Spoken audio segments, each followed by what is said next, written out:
ನಮಸ್ತೆ ಫ್ರೆಂಡ್ಸ್, ನಂದಿ ವ್ಲಾಗ್ಸ್ಗೆ ಸ್ವಾಗತ ಸುಸ್ವಾಗತ. ದೀಪಾವಳಿ ಹಬ್ಬ ಇನ್ನೇನು ಬಂತು.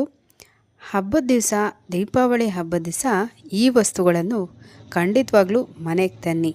ಆಗ ಲಕ್ಷ್ಮಿ ಅನ್ನೋದು ಶಾಶ್ವತವಾಗಿ ನಿಮ್ಮ ಮನೇಲಿ ಇರ್ತಾಳೆ ಅನ್ನೋದು ಒಂದು ಸತ್ಯ ಸಹ ಹೌದು.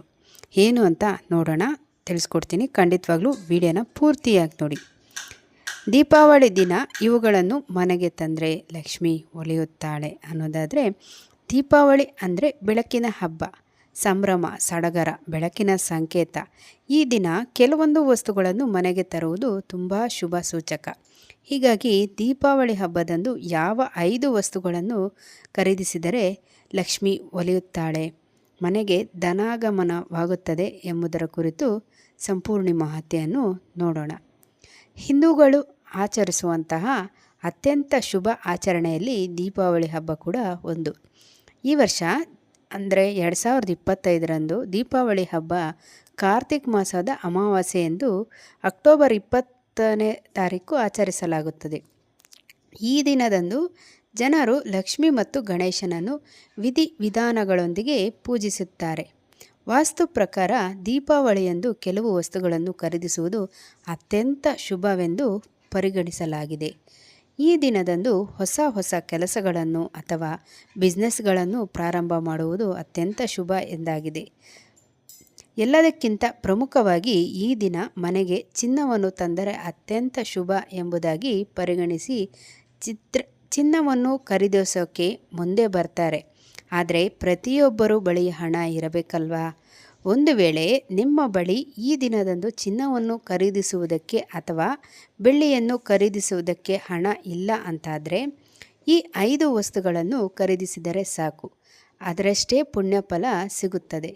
ಎಲ್ಲದಕ್ಕಿಂತ ಹೆಚ್ಚಾಗಿ ಲಕ್ಷ್ಮಿಯನ್ನು ಒಲಿಸಿಕೊಳ್ಳುವುದಕ್ಕಾಗಿ ಕೂಡ ಇದು ಸುಲಭ ಉಪಾಯ ಎಂಬುದಾಗಿ ಜ್ಯೋತಿಷ್ಯ ಸಹ ಹೇಳುತ್ತದೆ.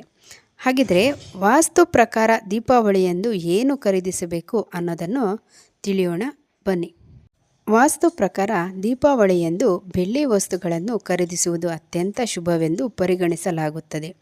ಈ ದಿನದಂದು ನೀವು ಬೆಳ್ಳಿ ನಾಣ್ಯಗಳು, ಪಾತ್ರೆಗಳು ಮತ್ತು ಆಭರಣಗಳನ್ನು ಖರೀದಿಸಬಹುದು. ಬೆಳ್ಳಿ ಖರೀದಿ ಮಾಡುವುದರಿಂದ ಮನೆಗೆ ಸಂತೋಷ ಮತ್ತು ಸಮೃದ್ಧಿ ಬರುತ್ತದೆ. ಇದರ ಜೊತೆಗೆ ಹಣದ ಆಗಮನ ಕೂಡ ಆಗಲಿದೆ. ಜೀವನದಲ್ಲಿ ಸಮೃದ್ಧಿ ಅನ್ನುವುದು ನೆಲೆಸಲಿದೆ. ಬೆಳ್ಳಿ ಖರೀದಿಯಿಂದಾಗಿ ನಿಮ್ಮ ಜೀವನದಲ್ಲಿ ಲಕ್ಷ್ಮಿಯ ಆಗಮನವಾಗಲಿದೆ. ಇನ್ನು ದೀಪಾವಳಿಯ ದೀಪಗಳ ಹಬ್ಬ ಅನ್ನೋದು ನಿಮಗೆ ತಿಳಿದೇ ಇದೆ. ಈ ದಿನ ಸಂಜೆ ದೀಪಗಳನ್ನು ಬೆಳಗಿಸುವುದು ಸಾಂಪ್ರದಾಯಿಕ ಆಚರಣೆ ಕೂಡ. ಹೀಗಾಗಿ ಈ ದಿನ ಮಣ್ಣಿನ ದೀಪಗಳನ್ನು ಖರೀದಿಸುವುದರಿಂದ ಲಕ್ಷ್ಮೀ ದೇವಿಯನ್ನು ಮನೆಗೆ ಬರಮಾಡಿಕೊಂಡಂತೆ ಮತ್ತು ದೀಪಗಳನ್ನು ಮನೆಗೆ ತಂದು ಬೆಳಗಿಸಿದರೆ ನಕಾರಾತ್ಮಕತೆಯನ್ನು ತೆಗೆದುಹಾಕುತ್ತದೆ ಎಂದು ನಂಬಲಾಗಿದೆ. ಇನ್ನು ವಾಸ್ತು ಪ್ರಕಾರ ದೀಪಾವಳಿಯಂದು ಪೊರಕೆಯನ್ನು ಖರೀದಿಸುವುದು ಅತ್ಯಂತ ಶುಭವೆಂದು ಪರಿಗಣಿಸಲಾಗುತ್ತದೆ. ಪೊರಕೆಯನ್ನು ಲಕ್ಷ್ಮೀದೇವಿಯ ಸಂಕೇತವೆಂದು ಪರಿಗಣಿಸಲಾಗುತ್ತದೆ.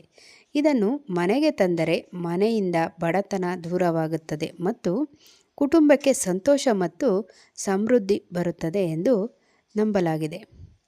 ಮತ್ತು 4ನೇದಾಗಿ ವಾಸ್ತು ಪ್ರಕಾರ ದೀಪಾವಳಿಯಂದು ಗೋಮತಿ ಚಕ್ರವನ್ನು ಖರೀದಿಸುವುದು ಅತ್ಯಂತ ಶುಭವೆಂದು ಪರಿಗಣಿಸಲಾಗುತ್ತದೆ. ಮನೆ ಅಥವಾ ಕಚೇರಿಯಲ್ಲಿ ಗೋಮತಿ ಚಕ್ರವನ್ನು ಇಡುವುದರಿಂದ ದುಷ್ಟ ಕಣ್ಣನ್ನು ದೂರ ಮಾಡಬಹುದು ಎಂದು ನಂಬಲಾಗಿದೆ. ಇದು ಯಶಸ್ಸು ಮತ್ತು ಶುಭದ ಸಂಕೇತವೆಂದು ಪರಿಗಣಿಸಲಾಗುತ್ತದೆ. ಇನ್ನು ಕೊನೆಯದಾಗಿ ಏನು ಅಂತ ನೋಡೋದಾದರೆ ಕಲ್ಲುಪ್ಪು. ಈ ದಿನದಂದು ಕಲ್ಲುಪ್ಪನ್ನು ಖರೀದಿ ಮಾಡುವುದು ಅತ್ಯಂತ ಶುಭ ಎಂಬುದಾಗಿ ಪರಿಗಣಿಸಲಾಗುತ್ತದೆ. ಭೌತಿಕ ಸುಖವನ್ನು ನೀವು ಇದರಿಂದ ಪಡೆದುಕೊಳ್ಳಬಹುದಾಗಿದೆ. ಶುಕ್ರ ಅಥವಾ ಚಂದ್ರನ ಆಶೀರ್ವಾದ ನಿಮಗೆ ಇದನ್ನು ಅಕ್ಷಯ ತೃತೀಯ ದಿನದಂದು ತರುವುದರ ಮೂಲಕ ಸಿಗಲಿದೆ. ಈ ವಿಶೇಷವಾದ ದಿನದಂದು ಕಲ್ಲುಪ್ಪನ್ನು ಖರೀದಿ ಮಾಡುವ ಮೂಲಕ ನೀವು ನಿಮ್ಮ ಆದಾಯ ಹಾಗೂ ಸಂಪತ್ತು ಎರಡನ್ನೂ ಕೂಡ ಹೆಚ್ಚು ಮಾಡಿಕೊಳ್ಳಬಹುದಾಗಿದೆ. ಈ ದಿನ ಕಲ್ಲುಪ್ಪನ್ನು ಮನೆಗೆ ತರುವುದು ಶುಭ ಎನ್ನುವುದನ್ನು ವೈದಿಕ ಜ್ಯೋತಿಷ್ಯ ಶಾಸ್ತ್ರಗಳು ಸಹ ಹೇಳುತ್ತವೆ. ಆದರೆ ಅಪ್ಪಿತಪ್ಪಿಯೋ ಅವತ್ತಿನ ದಿನ ಕಲ್ಲುಪ್ಪನ್ನು ಸೇವನೆ ಮಾಡುವುದಕ್ಕೆ ಹೋಗಬೇಡಿ. ನಿಮಗೆ ಸಲ್ಲಬೇಕಾಗಿರುವಂತಹ ಅದೃಷ್ಟ ತಪ್ಪಿ ಹೋಗುವ ಸಾಧ್ಯತೆ ಕೂಡ ಇರುತ್ತದೆ. ನೋಡಿದ್ರಲ್ಲ, ದೀಪಾವಳಿ ಹಬ್ಬದಂದು ಲಕ್ಷ್ಮಿನ ಯಾವ ರೀತಿ ಒಲಿಸ್ಕೊಳ್ಬೋದು, ಯಾವ ವಸ್ತುಗಳನ್ನೆಲ್ಲ ತಂದು ಅಂತ. ಇನ್ನೊಂದು ಹೊಸ ವಿಡಿಯೋದಲ್ಲಿ ನಿಮ್ಮೊಂದಿಗೆ ಇರ್ತೀನಿ. ಅಲ್ಲಿವರೆಗೂ ನಮ್ಮ ನಂದಿ ವ್ಲಾಗ್ಸ್ನ ವೀಕ್ಷಿಸ್ತಾ ಇರಿ. ವೀಕ್ಷಿಸಿದವರೆಲ್ಲರಿಗೂ ಧನ್ಯವಾದಗಳು.